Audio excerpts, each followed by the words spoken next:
Bonjour à tous, c'est Jenny Garden, je suis médium, conférencière et énergéticienne. J'espère que vous allez bien. Alors, aujourd'hui, la vidéo va probablement s'intituler Comment communiquer avec ses guides. Donc, les guides, on parle bien évidemment des guides spirituels. Euh, j'ai fait une vidéo, je crois, sur les guides spirituels, il me semble. Donc, je vous la mettrai en haut à droite. Alors, comment communiquer avec ses guides? Ça, c'est une bonne question qui m'a été posée justement pour un live que j'ai fait hier soir. Alors, on était le 9 juillet. Alors, la vidéo que je tourne maintenant, elle ne sera pas postée tout de suite, puisque j'en ai tourné d'autres que je dois monter et mettre en ligne. Donc, c'est pas grave, mais je vais essayer de faire des lives de temps en temps. Donc, si vous êtes intéressé sur les lives spirituels, n'hésitez pas à me suivre sur Facebook. Voilà. Sachant que j'ai pas encore assez d'abonnés pour faire des lives, des directs sur YouTube. Donc si à un moment donné ça vous intéresse que je puisse en faire aussi sur YouTube, il faut pas hésiter à vous abonner à la chaîne. Voilà. Voilà, comment communiquer avec ses guides? Alors, je dirais que dans un premier temps, pour communiquer avec ses guides, il faut avoir conscience que les guides spirituels sont des entités qui ont un taux vibratoire bien supérieur à nous. Donc le but, si on veut être connecté avec eux, avec leurs bonnes énergies, il va falloir faire en sorte d'augmenter notre propre taux vibratoire. Je parle du taux vibratoire justement dans une de mes vidéos, donc pareil, je vous la mettrai en haut à droite. Alors je vous montre là parce que je pense que c'est retourné au niveau de l'image, mais ça sera peut-être là du coup, je sais pas, je sais jamais. Ça c'est pas gênant, c'est qu'un détail, mais voilà. Donc il faut augmenter son taux vibratoire. Il y a une vidéo justement, hein, c'est ce que je vous disais sur le taux vibratoire, mais aussi une vidéo sur comment je peux augmenter mon taux vibratoire. Donc le taux vibratoire, on se met dans de bonnes dispositions si on a une journée compliquée, fatigante, etc. Où on est énervé, on a eu des contrariétés, etc. On va pas forcément avoir un taux vibratoire super haut. Le but pour retrouver ce taux vibratoire haut va être de faire quelque chose qui va nous mettre en condition d'augmenter notre taux vibratoire. Donc soit ça va être quelque chose qui nous fait plaisir, mais ce qui est plutôt recommandé dans le cadre de la communication avec les guides, ça va être de faire une activité plutôt, je dirais, de type méditation, voire une prière éventuellement de recueillement, parce que ça fonctionne aussi. Pourquoi pas d'allumer une bougie justement qui est symbole de connexion et en même temps de connexion spirituelle et en même temps un symbole de protection, la bougie. Et du coup, voilà, on se recueille, on est dans une énergie d'amour, de gratitude envers eux. Et du coup, on se place au niveau du cœur. Le cœur qui est le siège des émotions, qui nous relie en fait, qui relie notre âme à la source, à nos guides, à Dieu pour certains en fonction de comment vous allez appeler tout ça, mais choisissez le terme qui vous correspond le mieux. Donc on est dans de bonnes vibrations, on est avec un taux vibratoire un petit peu plus élevé qu'à la fin de votre journée. Et on fait une demande, clairement. On émet cette intention avec son cœur d'être en contact avec ses guides spirituels. C'est à ce moment-là, en général, qu'on peut formaliser une demande. Alors, qu'est-ce qu'on peut leur demander? On peut leur demander de nous aider dans notre quotidien parce que c'est émotionnellement compliqué pour nous ou matériellement compliqué pour nous.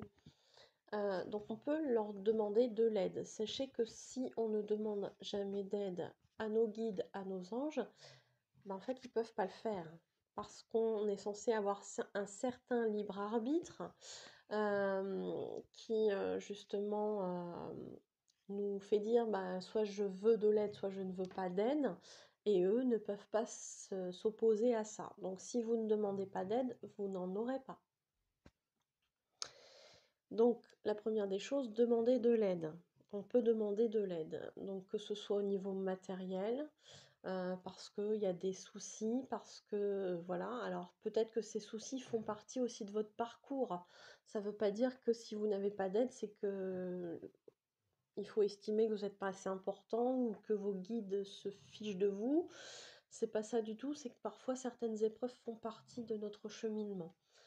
Donc, ils vous aideront d'une autre façon, peut-être qu'ils vous aideront à voir les choses autrement, peut-être qu'ils vont vous aider à relativiser, peut-être qu'ils vont vous aider à trouver des personnes en face de vous qui vont pouvoir vous apporter des paroles réconfortantes.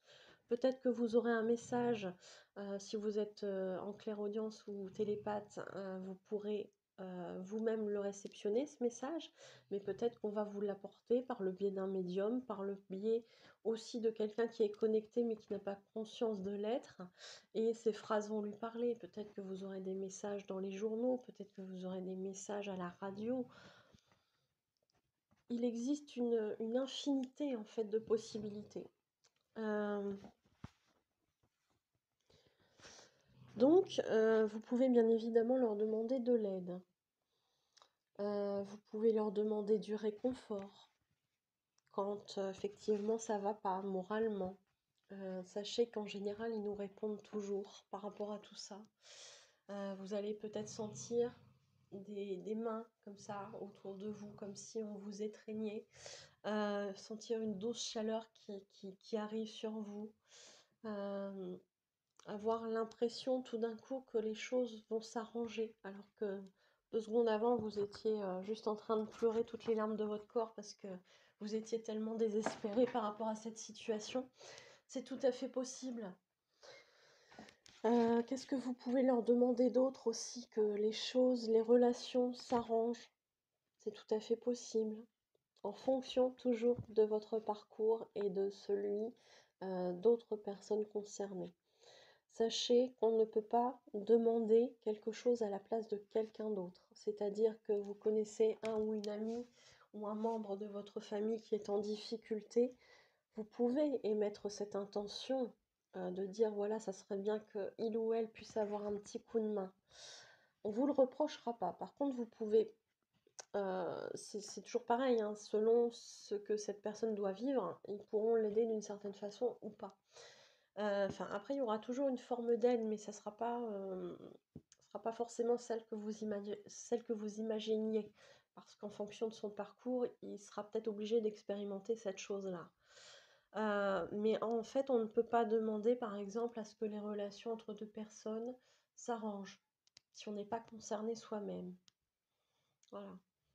Il y a des choses comme ça qu'on ne peut pas demander parce qu'on n'est pas concerné. Vous pouvez par exemple demander que la relation avec un tel et vous s'arrange. Ça, vous êtes concerné, vous avez le droit. Après, je dirais, vous pouvez toujours faire la demande s'ils estiment que c'est pas nécessaire ou que ça fait pas partie du parcours, etc. Bah, il se passera rien, hein. Je veux dire, on vous en voudra pas, d'avoir demandé avec une intention bienveillante derrière.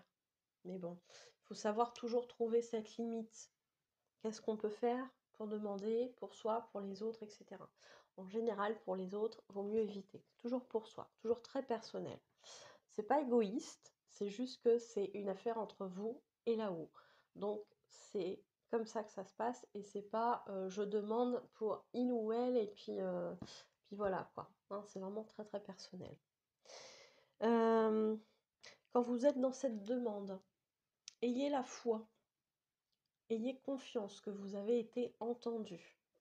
Ça, c'est important aussi, c'est une étape très, très, très, très cruciale, je dirais, hein, avoir cette foi que vous avez été entendu.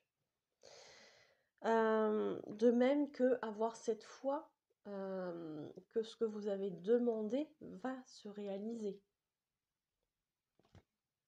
Ce que j'ai pas pensé à vous dire aussi, c'est qu'on peut leur demander, alors c'est toujours une certaine forme d'aide, hein, quelque part, on peut leur demander justement des conseils sur notre cheminement spirituel. C'est une grosse partie de leur boulot, hein, ça, hein, de nous guider justement. Donc et pourquoi pas aussi d'être justement très réceptif à leurs signes. Euh, et toujours les remercier.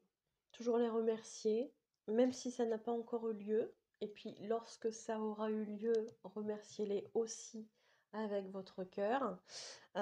Toujours cette intention au niveau du cœur de remerciement, de gratitude pour dire voilà, j'ai conscience que vous m'aidez, même si c'est pas encore fait, je sais que ça va arriver, j'ai confiance. Donc toujours être dans ce sentiment de gratitude, de remerciement envers les guides. Et puis, ça c'est une question qui m'a été justement posée pendant le live. Ça semble très simple de dire juste merci. Peut-être trop simple. Ben non, c'est pas trop simple. C'est ce qu'ils demandent. Et encore, je vous dirais, ils le demandent même pas. Ils sont pas comme nous à attendre un merci en fait. Ça, eux, ça fait partie de leur boulot. Ils font ce qu'ils ont à faire. Ils sont pas dans l'ego comme nous. Je dirais que bah, si on les remercie, voilà, voilà, je dirais qu'ils sont contents, mais c'est pas, leur bonheur ne va pas dépendre si on leur dit si on dit merci ou pas. Ils seront heureux de toute façon. Mais du coup, oui, ça va peut-être leur apporter un petit plus, mais je dirais que le remerciement, il est important avant tout pour soi, d'être dans cette démarche, dans cette attitude de dire je remercie. J'ai conscience qu'il y a quelque chose qui se passe, j'ai conscience qu'on m'apporte une aide. Et en soi, c'est important pour notre cheminement. Mais eux, en eux-mêmes, ils ont pas forcément besoin qu'on leur dise merci. Après, bon, cette reconnaissance, oui, voilà, elle sera acceptée, bien évidemment, mais ils n'ont pas besoin qu'on leur fasse un hôtel, qu'on leur fasse un cadeau, etc., etc. Non, ils ont juste besoin qu'on soit bien, enfin, besoin. Ils aiment bien qu'on soit bien, en fait, hein, parce que c'est aussi le but hein, de cette expérience. Comment on peut... Comment on peut communiquer aussi avec nos guides? Ça, c'était par rapport à notre démarche à nous, c'est-à-dire qu'on aimait cette intention de communiquer avec eux. Mais eux, comment ils communiquent avec nous? Eh bien, ils peuvent communiquer avec nous par les rêves. Ils peuvent communiquer avec nous par les signes et les synchronicités. Sachez que j'ai fait des vidéos sur les signes et les synchronicités que je vous invite à aller voir. Ils peuvent communiquer avec nous. Alors quand je parle de signes et de synchronicité, je vous en ai parlé un petit peu tout à l'heure. Ça peut être un message à la radio, ça peut être des paroles de chansons, ça peut être une phrase écrite dans un journal, ça peut être un panneau publicitaire. Moi, à un moment donné, j'ai eu un panneau publicitaire, j'étais scotchée, quoi. Je me suis dit, mais c'est pas possible, ce truc-là, il a été fait pour moi. C'est pas possible autrement. Ça me parlait tellement à ce moment-là. C'était hallucinant. Ça peut être un message délivré par un inconnu sans qu'il soit éclairé là-dessus, je dirais. Ça peut être une conversation qui va résonner alors que vous n'êtes pas concerné, mais vous êtes, je sais pas, dans le train, vous avez vos voisins qui sont en train de discuter, machinalement, vous êtes en train de faire une activité et d'un seul coup, vous ne savez pas pourquoi votre attention se fixe sur la conversation. Et il y a une phrase qui vous parle en fait. Donc ça peut être aussi une façon qu'ils ont de communiquer avec nous. Ça peut être plein de choses, ça peut être par les animaux, ça peut être à ce moment-là, regarder le symbolisme de l'animal, aller sur le lien qui va vous attirer en fait. Et bien souvent, il y a un message. Qu'est-ce que ça peut être aussi voilà, bah, par les signes, mais ils ont une imagination débordante par rapport aux signes, donc soyez ouverts. Je dis pas de vouloir trouver des signes partout, parce qu'il faut pas tomber non plus dans l'extrême inverse, hein, ça je le rappelle. Mais soyez ouverts aux signes. Si à l'intérieur de vous, vous sentez que c'est un signe et que ça vous parle, bah ça en est un. Et vous allez le dire à votre voisin ou à votre ami qui est plus ou moins ouvert sur ces choses-là. Bon, va vous dire oui, bon, bah, t'as trouvé une plume, quoi, c'est pas grave. Des oiseaux, il y en a dehors, c'est pas déconnant de tomber à un moment donné sur une plume. Ah oui, mais le symbolisme de telle plume, ça veut dire telle chose, machin, etc. Et à moi, ça me parle. Ouais, bah si tu veux, hein, voilà. Donc, ne cherchez pas à ce que l'extérieur valide vos ressentis. Un ressenti, c'est très, très, très personnel. Donc, si vous, à l'intérieur de vous, ça résonne, c'est un signe.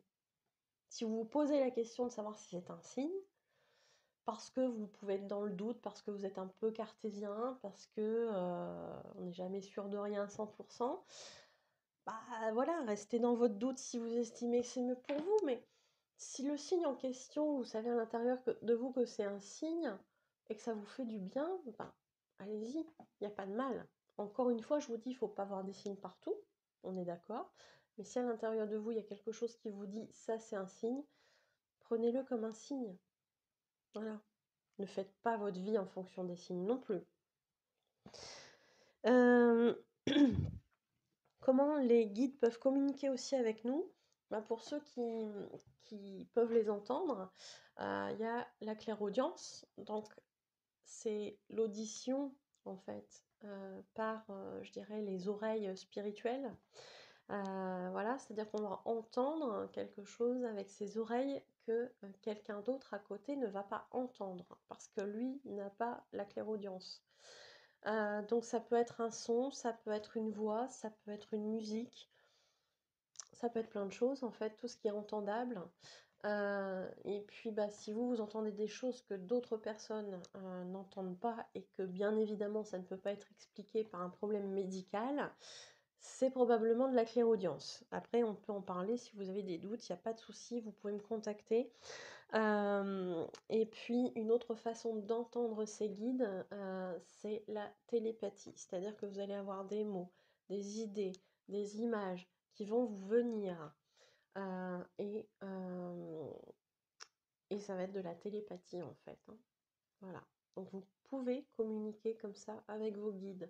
Sachez qu'à partir du moment où on se connecte en termes d'énergie, que ce soit avec un guide, un ange, un défunt, euh, à partir du moment où on se connecte, et bien en face, il nous réceptionne. Après, à vous de voir si vous êtes ou pas un bon récepteur, parce que, comme je l'explique dans ma vidéo sur la médiumnité, on est tous médiums. On a tous un potentiel, en fait, de médiumnité. Maintenant, on est intéressé ou pas pour le développer. Et ça, c'est pas un souci. Si ça vous intéresse pas, c'est pas grave. Mais quand on parle de les entendre, bah, évidemment, ça va être des personnes qui ont déjà un potentiel de médiumnité en elles et qui veulent peut-être aussi le développer, hein. Ou alors qui n'ont pas forcément demandé à le développer, mais qui l'ont développé d'une certaine façon. Donc, bah, tout simplement, voilà, pour ces personnes-là, vous allez pouvoir les entendre. Ça ne veut pas dire, pour les personnes qui ne les entendent pas au jour d'aujourd'hui, que vous ne pourrez jamais les entendre. Je rappelle qu'on peut travailler ces choses-là. D'ailleurs, je voudrais mettre en place un atelier justement sur la médiumnité pour apprendre à écouter son intuition, pourquoi pas à développer aussi sa clairaudience, à développer ses sens spirituels. Et si vous êtes intéressé par ce genre d'atelier, n'hésitez pas à me contacter également par tous les moyens qui sont à votre disposition, que ce soit par Facebook, que ce soit par mail, Instagram, Telegram. Mais bon, je suis beaucoup plus sur Facebook que Instagram et Telegram, hein. Ça par mail et puis téléphone, je sais pas si je l'ai mis quelque part, mais voilà, ceux qui me connaissent par téléphone l'ont. Et puis si vous voulez me contacter autrement, bah, c'est pas un souci, vous avez une mail et si besoin je vous transmets mon téléphone, il n'y a pas de problème là-dessus. Bah écoutez, si la vidéo vous plaît, si vous souhaitez me montrer votre soutien, n'hésitez pas à liker, à commenter, à partager la vidéo, à vos proches aussi, hein, si ça peut justement les ouvrir là-dessus ou les aider d'une certaine façon, il n'y a pas de souci. Si vous souhaitez partager aussi vos expériences avec vos guides spirituels, vous pouvez participer sur YouTube ou dans les commentaires sur les réseaux sociaux sur lesquels je poste cette vidéo. Sachant que je les poste sur Facebook, Instagram et Telegram. Donc il n'y a pas de problème là-dessus. Vous pouvez bien évidemment mettre vos expériences, bien au contraire, ce sera très apprécié. Pour ceux qui ne sont pas abonnés, vous pouvez le faire en cliquant sur le bouton rouge s'abonner et en recliquant une deuxième fois sur la clochette pour être prévenu des nouvelles vidéos. Pour ceux qui souhaiteraient un rendez-vous, merci de me contacter aux coordonnées qui se trouvent à la fin de la vidéo. Vous pourrez demander une guidance, une voyance, un soin énergétique, un soin de libération des blocages karmiques, une interprétation des rêves, un contact défunt, un message des guides, un nettoyage de lieux ou de personnes. Et puis vous trouverez aussi l'ensemble de mes prestations sur ma page professionnelle Facebook, Jenny Garden, médium conférencière, dans l'onglet Service.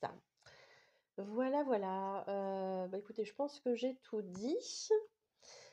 Et je vous souhaite une bonne journée, une bonne soirée. Et je vous dis à bientôt. Prenez soin de vous.